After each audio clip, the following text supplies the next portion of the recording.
Start your day with Morning Edition and wind it down with All Things Considered, only on KPBS. From global headlines to local stories, stay informed, inspired, and connected.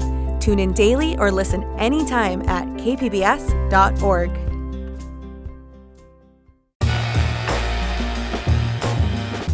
It's time for KPBS Midday Edition. On today's show, while federal policies and rhetoric target LGBTQ plus youth, locally, they're finding support and ways to express themselves through art.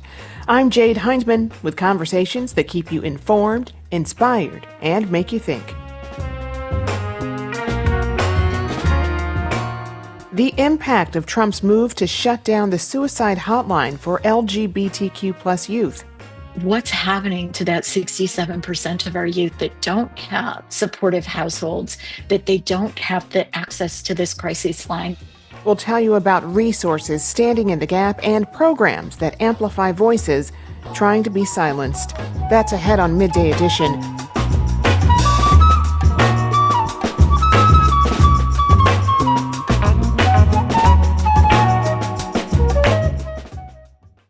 Today marks the beginning of Pride Week in San Diego. It's a time of celebration, education, and resistance. But this time it's happening amid the Trump administration's anti-LGBTQ plus policy changes. And much of the legislation has a specific focus on youth, from nationwide bans on gender-affirming care to the exclusion of trans athletes in high school girls' sports and book bans with LGBTQ plus themes and representation. My next two guests work closely with LGBTQ plus youth and are seeing the impacts of these vast policy shifts on them and their families. Kathy Molig is the founder and executive director of Trans Family Support Services. Kathy, welcome back to the show. Thanks for having me. Very happy to be here. So glad to have you with us again.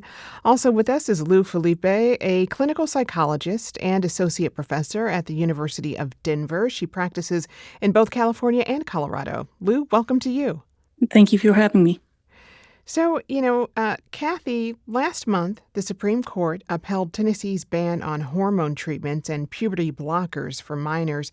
Both of these or those really fall under this larger umbrella of gender-affirming care. So first, remind us what gender-affirming care means and what it encompasses. Yeah, so, this is medically necessary treatment that has been happening for transgender individuals for decades. It is not something new. It just seems to be something new. And so the protocol, first off, is that's really important for people to understand is that no children are getting any kind of medical treatment. Treatment does not start until someone is in adolescence and has actually started puberty. And then there are puberty blockers, which kind of pause that puberty. Oftentimes, clinicians speak in terminology of it gives the family time, it gives the individual time to be able to really know who they are. And then other forms of care are hormone replacement therapy, HRT, that individuals, again, working with a team of, when we're talking about our adolescents, it includes parents, doctors, mental health providers. And then for our adults, there are surgeries that happen that can be part of gender affirming care, but that's not something that we're seeing very often for our young people. In rare cases, some of our older teens and getting close to young adults may access some surgeries, but that is not the commonplace. Yeah, well, Trans Family Support Services has really been at the forefront of this fight for gender-affirming care for many years. What was your reaction to finding out the ban was upheld? Yeah, it was devastating to us and the families we serve. We have served nearly 7,000 trans individuals and their families across the country. We're based here in San Diego. And so the majority of our families do live in California. The Skermetti case was one that we really were hopeful would help us in turning the tide a little bit. We have 24 states currently that have a ban against this care for minors and calling minors anyone under the age of 19. So even though, we look in our country as adults are 18, that's when you can vote and those sorts of things. You can't consent to your own health care at 18 when it comes to gender affirming care. And so it is really devastating and really opens the door for more of this anti-trans rhetoric and the political climate to push even further against our healthcare. And we're seeing, the fallout all over California. I mean, the Children's Hospital in Los Angeles, which was one of the premier clinics for gender affirming care, is closing that clinic's doors next week. What does this mean and say about the public health landscape for queer and trans youth right now? So it's a scary time to be a trans youth for sure. And we've kind of had this ramp off of this, starting with the election and a lot of the anti-trans rhetoric that started there. But for our kids in particular in Southern California, Children's Hospital Los Angeles is a premier clinic. It is the one that is looked to from other clinics across the country. They've been doing the care for decades and really are considered experts in this field. And so to have them close, they serve nearly 3,000 patients. So if we think about thousands of people now trying to access care in a system that is already lacking in capacity, other clinics across the state just aren't going to be able to take on all of these new families, and also losing the expertise of these medical and mental health providers, because they're also closing the mental health portion of the program, losing these clinicians who have been doing this work for so long and their expertise. It is a very, very devastating move. And Lou, I know mental health care can be very affirming for young people who are still navigating their identity. Can you talk more about that and what that care can look like? Well, from a psychotherapy perspective, gender affirming care does not treat one's sexual orientation or gender identity as a pathology, but rather looks for ways to validate one's experience in their sexual orientation and in their gender. And, when gender affirming care becomes more difficult to access, how does it impact the mental health of kids and teens? For LGBTQ plus young people, their worlds are already quite difficult. In California, we have 35% of LGBTQ plus youth seriously consider suicide and 39% of transgender and non-binary young people. And in California, 11% of LGBTQ plus young people attempted suicide, which also includes 14% of transgender and non-binary young people. So when we don't have these services, these rates are only looking to increase.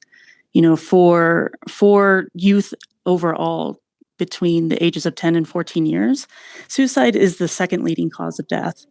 And these rates are just 4 times more than that for LGBTQ plus youth. So, Lou, more recently, the Trump administration shut down a suicide prevention hotline specifically serving LGBTQ plus youth. More than 1.3 million queer youth facing a mental health crisis have dialed that line since it first launched in 2022. What do you see as the immediate impact of this? The Suicide and Crisis Lifeline was something that is so accessible to LGBTQ plus youth. And so the elimination of that creates additional barriers and challenges for an already vulnerable group. So it takes away this service where you have counselors and service providers who are trained in treating LGBTQ plus youth with sensitivity and with humanity and with care. And this could really impact the already staggering rates of mood disorders and suicide attempts and suicide ideation. So it's a huge service that has been taken away from youth across the nation.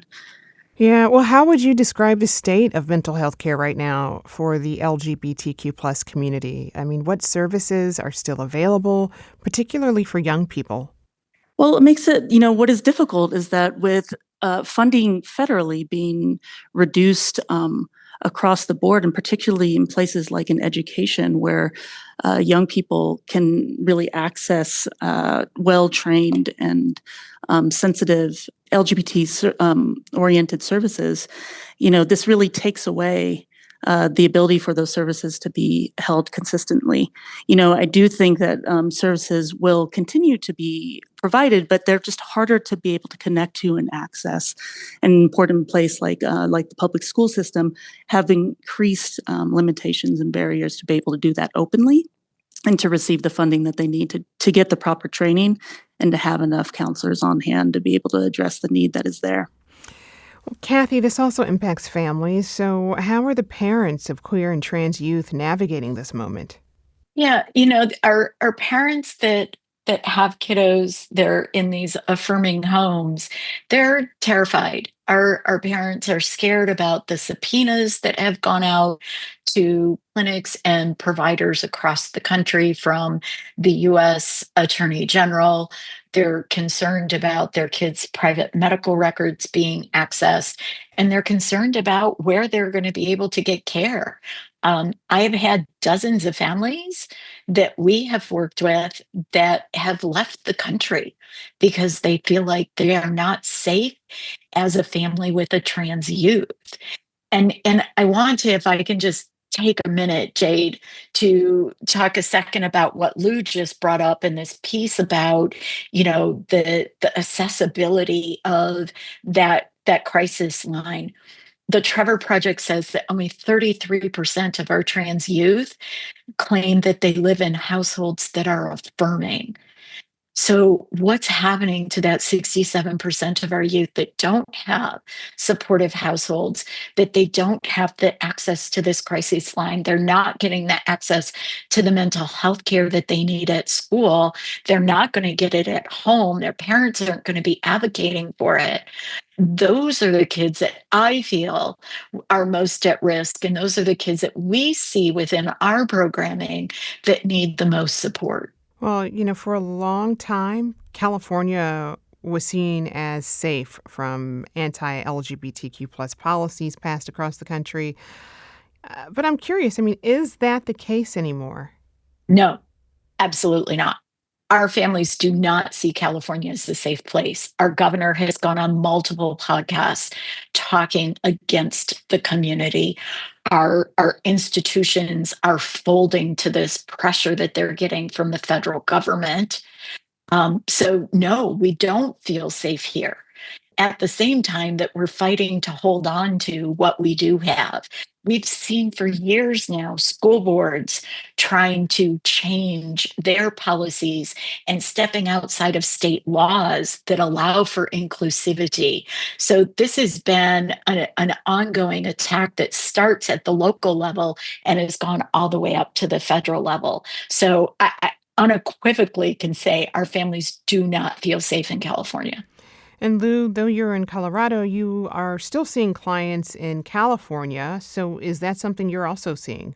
Yeah, I would say that, and according to the Trevor Project, who does, this organization does extraordinary work in being able to track, the experiences for LGBTQ plus youth on a number of domains. And among them, they're looking at, how does the political landscape impact, the mental health? And 90% of the youth that they surveyed do say that the political landscape negatively affects them, especially when it's hostile, right? So when there's a larger community in a context nationally that is not supporting, youth in their sexual orientation and gender identity, this does impact outcomes including depression, anxiety, substance use, and suicide rates.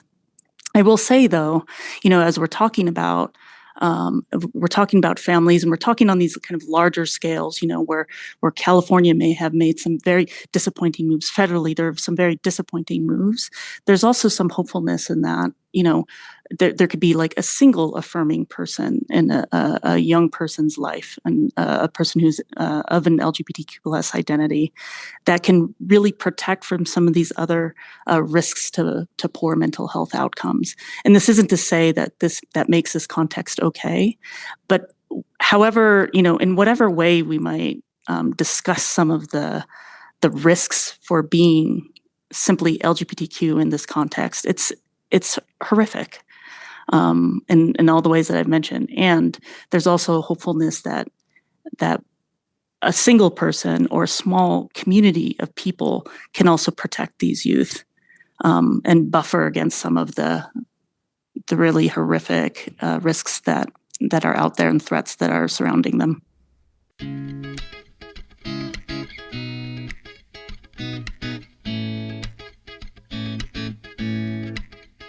We continue the conversation about how policy shifts are impacting LGBTQ plus youth when KPBS Midday Edition returns.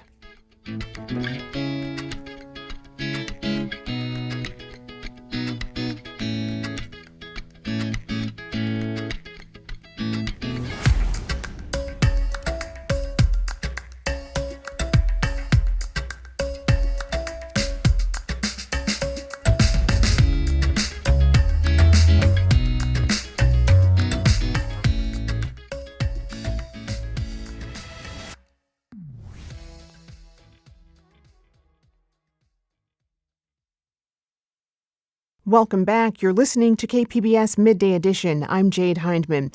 I'm here with Kathy Molig, the founder and executive director of Trans Family Support Services, along with Lou Felipe, a clinical psychologist and associate professor at the University of Denver.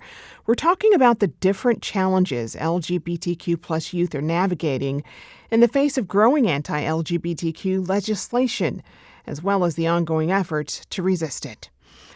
So, Lou, you mentioned hope a little earlier. How are you talking to your clients and families through this moment and uncertainty of the political and social landscape? I mean, there's a part of me that is pragmatic and looking at the landscape that is there and the real risks that exist for youth and their families. And so if they are,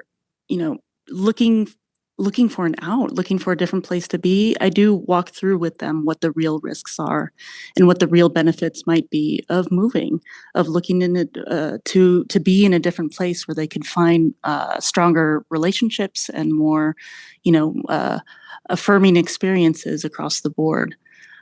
With that said, though, I don't necessarily stay in the place of looking at only the threats, but also looking at where are the spaces of celebration and of affirmation and of liberation that you can experience, and how do you extend that network? Because it'll be important, as I said, when the threats start to mount on a state level, on a regional level, on a national level, it's important to see where in your daily life, in one's daily life, you can experience moments of safety, security, validation, and affirmation. And Kathy, what are the conversations you're having? Yeah, so there's a couple of things, and I hope I can take a moment to really address if there are any trans individuals, and particularly trans youth or their parents listening, that we talk in terms of gender affirming care is far more than just this medical care. And while it may feel like that might not be available to you sometime in the future, we don't know that for sure. And also, thinking about all the other ways that we can do gender affirming care. I know in the beginning of this, I talked about the medical piece, but the mental health piece that Lou has been talking about, that just having people who are affirming you and seeing you for who you are, using your name, using your pronouns, having the expression, dress, your hairstyle, all of that is part of gender affirming care. No entity, no political figure, no government can take away our identities. So I think that's important to note. Also, the fact that while we don't feel safe in California, we still have all the same state laws that we have always had. And while we've had a clinic close, CHLA has stepped outside of what the state laws are. And the Attorney General, I know, is watching all the other clinics in the state. We still have the same inclusivity at schools. We still have the same inclusivity for sports. So while things are at threat to being removed, we are not there yet in the state of California in particular, which is why I said holding on to the rights we have now becomes the fight for the advocacy folks. How are organizations like Trans Family Support Services banding together right now? How are you continuing to advocate for gender-affirming care and trans rights in general? So we also have a sister organization called the Alliance for Trans Youth Rights that does a lot more of the advocating piece, and we are joining in coalitions. I believe very strongly we're only going to win these fights if we're all working in collaboration together. So we have the Core Four here in San Diego, which is us, the San Diego LGBT Center, the North County LGBTQ Resource Center, and Oceanside in San Diego Pride, so that all four of our organizations can come together in a more powerful voice. I do that also on the state level. There's multiple coalitions that we work with to be able to bring education to our state legislators, to the governor's office, the attorney general's office, working with all of these different leadership entities. And then we have national tables that we belong to, where we're really working to see where are the places at which we can get a win. How can we help to message this information? How can we educate folks to what that Supreme Court case really does and doesn't do, so that we can continue to bring hope to the community? Well, are there other important intersections and issues facing LGBTQ plus youth that we haven't talked about so far? Lou?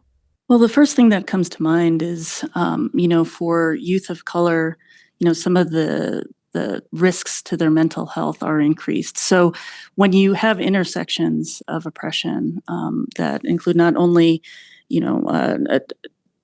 targeted discrimination based on sexual identity or sexual orientation or gender identity, you also include aspects of racism and other types of sexism that only works to even further compound the impacts of depression, anxiety, and suicidality among young people. So I think it's important to recognize where one might have intersections of identity. So for Native Indigenous youth, for example, their rates are closer to like 40% to 50% of considering suicide. And that is absolutely unacceptable, So when we think about inclusivity and justice, we do have to consider how we are working for protecting the rights of individuals and communities who might be marginalized on other statuses as well, just as much as we want to protect and uphold the rights and dignity for LGBTQ plus people. Kathy, do you have anything to add? Yeah, I think important point that Lou's making. And when we think about our immigrant community here, especially in Southern California, with the ICE raids that have been going on, we're a bilingual organization, and the terror of families that, even just accessing care, kids going to school, any of those things that, parents are afraid to go to their jobs because they aren't sure that they're going to make it home for their kids. And then when you add to that they're also fighting the fight around, getting their kid access to healthcare for transition, that's a heavy load for families to be able to kind of wade their way through. So when we think about the attacks, the political climate and the political attacks that are coming on folks that have shared intersectionalities between gender identity or sexual orientation and being families of immigrants, it is a incredible load that they are carrying right now. Well, these attacks and policy changes impacting the LGBTQ community are far-reaching, but this rhetoric is not new. I mean, how are you looking to the past and using it to inform the present? Kathy? It's not new, and something we hold town halls when significant things happen, like the Skirmetti case dropped and the closure of Children's Hospital Los Angeles. And I repeatedly tell our families, first and foremost, as parents of trans individuals, regardless of their age, our job is to build resilience in our kids, because even before we hit this political climate, the world's not ready for our kids. We have to teach them to be resilient. But that comes within being a member of the LGBTQ community. When we think back to the history, when we can look across decades and decades, that while there was oppression, that was followed by great progress. And if we think about, for those of us that are old enough to know or have the history piece of the Anita Bryant years and the Mm. extreme homophobia, and that the gay community at that time could have never imagined having same-sex marriage. And yet here we are. Yeah. Lou, what are your thoughts? As someone who is also part of the community, as being part of the queer community, I really look to the models provided by queer ancestors. And you see kind of like my tone shift a little bit when talking about this, because there have been ways that our communities and our peoples have not been supported in being celebrated, visible, seen, and centered over time. And yet here we are. Right, as Kathy was saying, like I didn't think in my lifetime marriage would be a possibility, and I'm a person who is happily married, right? So I think there are ways when I something that I really love about my profession is the ability to think expansively and understand kind of how context might impact one's psyche. But I could also look on a smaller scale. What can smaller communities do? How do people join with chosen family members to create protection, security, and validation, right? And I think we have a number of kind of anecdotal experiences and narratives to pull from to guide us through a political context that is really harrowing. Hmm.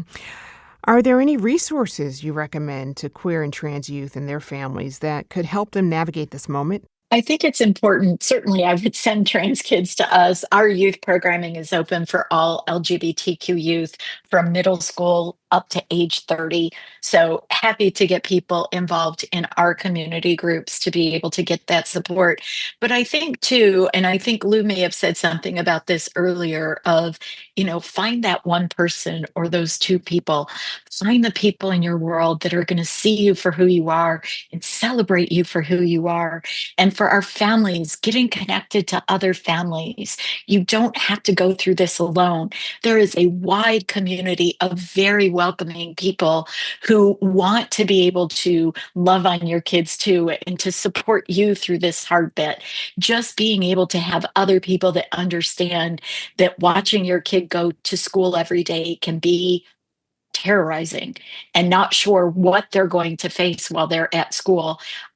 It's a remarkable thing to have that level of community. So I really recommend that listeners find that community wherever you can, whether it's at one of our LGBT centers that we have across Southern California with an agency like ours. And then I'll let Lou talk about the importance of mental health. Yeah, I would say, the Trevor Project continues as a website and a resource for people across the nation to be able to access. And, for young people that, they're so adept at being able to access online resources. And I would say that is still there, and as much as there might be this kind of war on getting educated and having books, the literature that really centers the LGBTQ plus experience is just very vast. And there are books and periodicals and other types of media that are developmentally appropriate for people across the lifespan to be able to access. People won't stop writing. People won't stop creating poetry. People won't stop creating music. And so the visibility will still be there in these spaces to be able to find one's own experience reflected in others. And it is important to find community, to know that there is belongingness and a sense of connection with other people and part of a group that can be celebrated and upheld. So this is where, Kathy and I are both going back to like the importance of the one person, right? Or, to show up for that family member who, there might be extended family who have a lot of reservations about the way they express themselves or the way that they affirm their identity. And it would be helpful to have like that, even an extended family member show up with pride and with confidence and with care. I think if we could look at our relationships and the relationship networks that we're a part of with a lot of critique and a lot of intention, I think this is a time when we can't be passive. This is a time where we have to really think proactively about how we could show up for LGBTQ plus youth because we know and we can see all the threats that are out there. Well, thank you both so much for sharing your time and your insight with us today. I've been speaking with Lou Felipe, a clinical psychologist and associate professor at the University of Denver, and Kathy Molig, the founder and executive director of Trans Family Support Services. Kathy, Lou, thanks so much again. Thanks so much for the conversation. Thank you.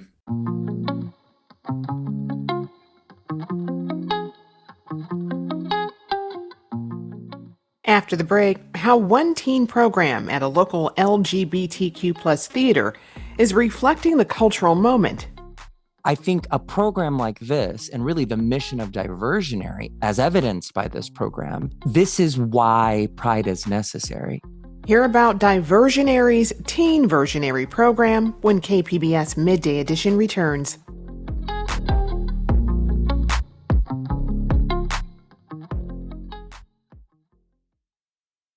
You're listening to KPBS Midday Edition. I'm Jade Hindman. Each summer, Diversionary Theater, one of the oldest LGBTQ plus theaters in the country, puts on a program that gives teens creative control both on and off the stage. It's called Teen-Versionary and gives LGBTQ plus youth and allies the space to make theater and art out of the issues that matter to them. I'm here with Wilfred Paloma. He's the Director of Arts Education and Community Engagement at Diversionary. Hey, Wilfred. Hi, how's it going? Good, good. Also with us is one of the teen participants and incoming high school senior, Gray Cohen. Gray, welcome to you too. Hi, thank you so much for having me. Glad to have you both here. So, Wilfred, tell us a bit about the Teen-Versionary program. I mean, how did it get started?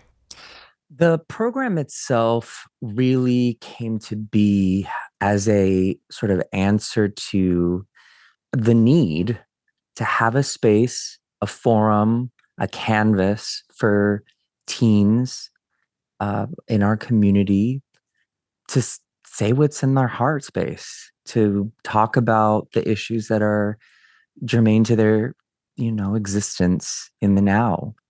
And it used to, in its early iteration, take sort of form in these already made compositions, things like the Laramie Project, a production of that, right? Mm-hmm. Dear Harvey is another example. And before I took over as the director of the department, I led several of the programs. This was one of them as the director of that program. And so I was really interested in bringing in a more fluid, sort of what's called devised approach, which is a synthesis, meaning the language in the piece can be amorphous.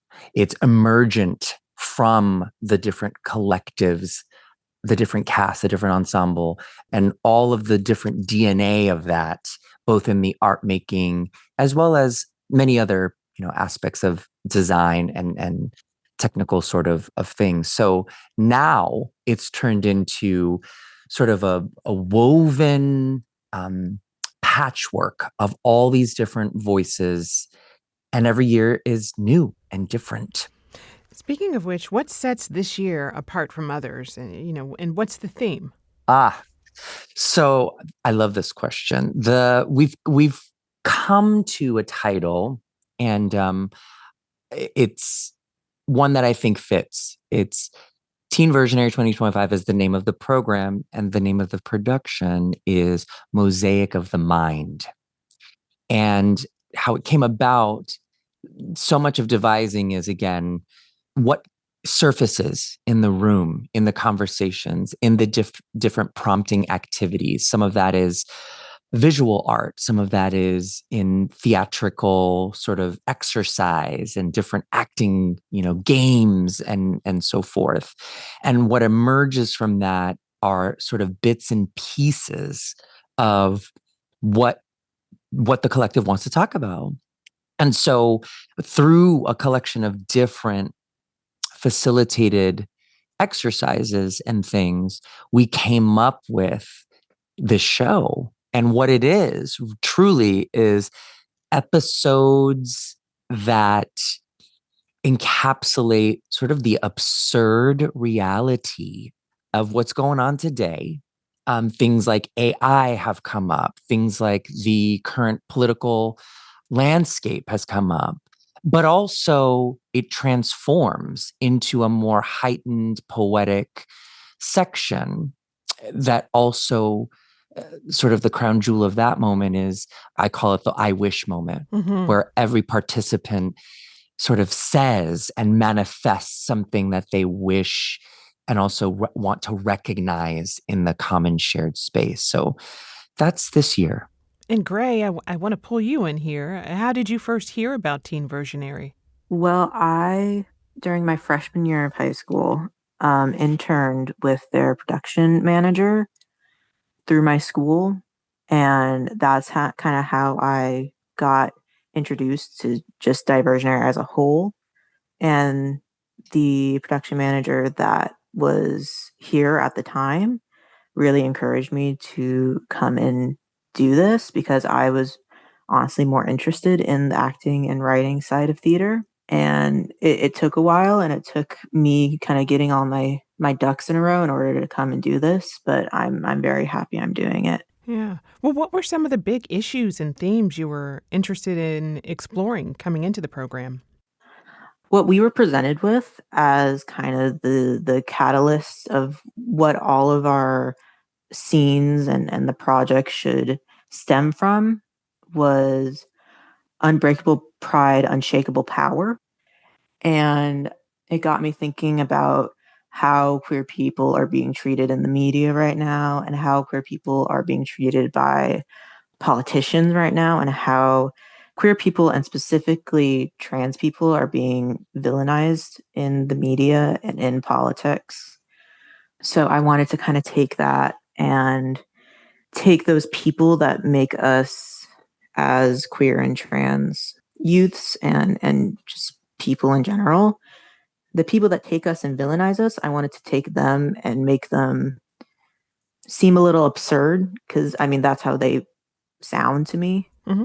And I think ultimately I wanted to show that we as queer people can find that pride and power even when there are forces outside of our community and even inside of our community pushing us down and trying to make us seem evil or seem less than. So tell me a bit about the piece you're working on. It is like a TED Talk Scott style skit where I play this doctor-ish type character. I call myself a self-proclaimed child psychologist. Mm-hmm. And the intro is basically, how do you deal with unruly children? And over the course of it, you come to realize this unruly child I'm talking about is very, very, very similar to our current president. And the overall message being, how do we, not only as the queer community, but also as the American community and the American people, get through this time of him being around and making these choices that we don't necessarily agree with or want to happen. Yeah. Well, I mean, also, I imagine it requires, a lot of trust to have these conversations about what's going on. So how did you sort of build that safe space and feel comfortable to create together? Well, we did a lot of more trust building in the first week of rehearsals. We wrote a bit, but it was mainly getting to know each other and getting to know how each of us thought of the themes of the show and what within us brought us to this place, brought us to this experience that we're all about to share together. And I know a lot of the other participants were much more reserved than I was. When I get nervous, I overshare a lot, and I was really nervous. So I I think those kinds of exercises where we had a few people come up and share something about themselves that was a little more personal, slowly but surely got the whole group into this more trusting and connected place where we could understand where a person was coming from, and we knew that we would not be judged for any sort of perspective we had and anything that we put into words. That's probably what I'd say to that. Yeah, that's good. I would add that in addition to the participants, I have brought together a creative team, some of which are my graduate students or undergraduate students at the various university colleges that I work, to be a part of the facilitation. And what really sort of lifting the veil here is many, if not all of them, are thriving, contributing LGBTQIA plus human beings. And to, in the space, vibrate so clearly in our existence, and also to be a part of these exercises. So we're playing together. We're being a family together in a way that allows us to sort of fail, right? And oh my gosh, or speak in draft. But it's also partly adults asking youth in a genuine way, what are your thoughts? What is going on with you? What do you have to say? And for a 15, 16, 17, 18-year-old, I think we can all say, like, those are huge questions as a 36-year-old, right? Like, what do you do? What do you want to do with your life? And we're actually sitting there and we're curious. We want to know. And so that the intergenerational property of that, we are speaking up to you as artists. You may not know what that sort of art making Crayola box is fully yet, but we want to embrace you. We want to share our gifts. We also want to invite you into all the different aspects of the making. And we also know that you don't know what you don't know. So in those moments, how then do we shift from a, sort of very forward feeling, we got to build the show, but also hold space for, okay, this is learning. This is exposure. Okay, this is just for fun.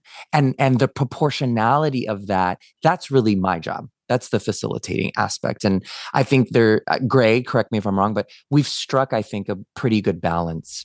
Well, I mean, and Gray, what's been the most fulfilling part for you so far, being involved in Teen-Versionary? I think probably the most fulfilling part is being around fellow queer artists. I know I have spaces at school and I have my friend groups that are majorly queer people. But I think this is kind of the first time where I've been in a almost exclusively like queer cast, and I've been able to play off other queer people and their ideas, because I feel in the majority of people, there is kind of a certain way they want to go about things. But I find in mostly queer people, there is no bounds, you know? So being able to not only talk to the other queer participants, but also the queer like artist team, like the adults that are with us, has been really great. That's probably the most fulfilling part. Yeah. Well, also, I mean, you all are in the final stages now. So what excites you most about the production, and what do you hope people take away? In this moment where, we're hearing questions like, why is pride necessary? Is it still necessary?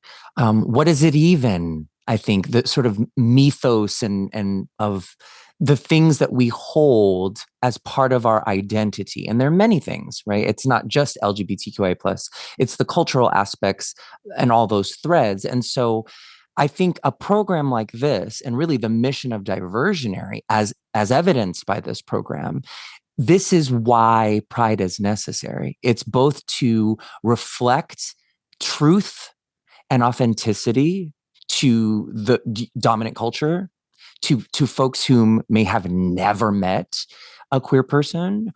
It's also to celebrate together, to see ourselves, talk about ourselves, to claim space, to feel substantiated in the space that we hold, both for each other, but also for ourselves. That's deeply vulnerable. And as these places are evaporating, we have to continue to champion that. So I'm hopeful that this is a free program for participants. We don't charge anything for participants, and it's free to the public. So in partnership with San Diego Pride, all of those festival activities, this is happening Friday, Saturday, and Sunday. So, any and all people are welcome to our space to bear witness to this production. I've been speaking with Wilfred Paloma, the Director of Arts Education and Community Engagement at Diversionary Theater, along with Gray Cohen, one of the teens involved in the Teen-Versionary program. You can watch the final performances this Friday through Sunday at Diversionary Theater. You can find out more details on Diversionary Theater's website and, of course, on kpbs.org. Wilfred, Gray, thank you so much. Thank you so much. Thank you so much.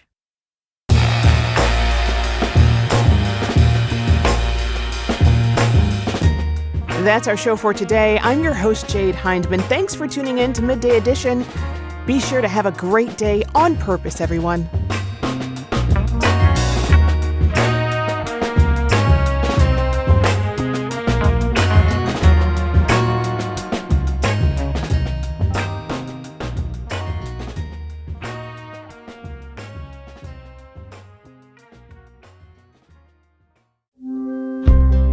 Start your day with Morning Edition and wind it down with All Things Considered, only on KPBS. From global headlines to local stories, stay informed, inspired, and connected. Tune in daily or listen anytime at kpbs.org.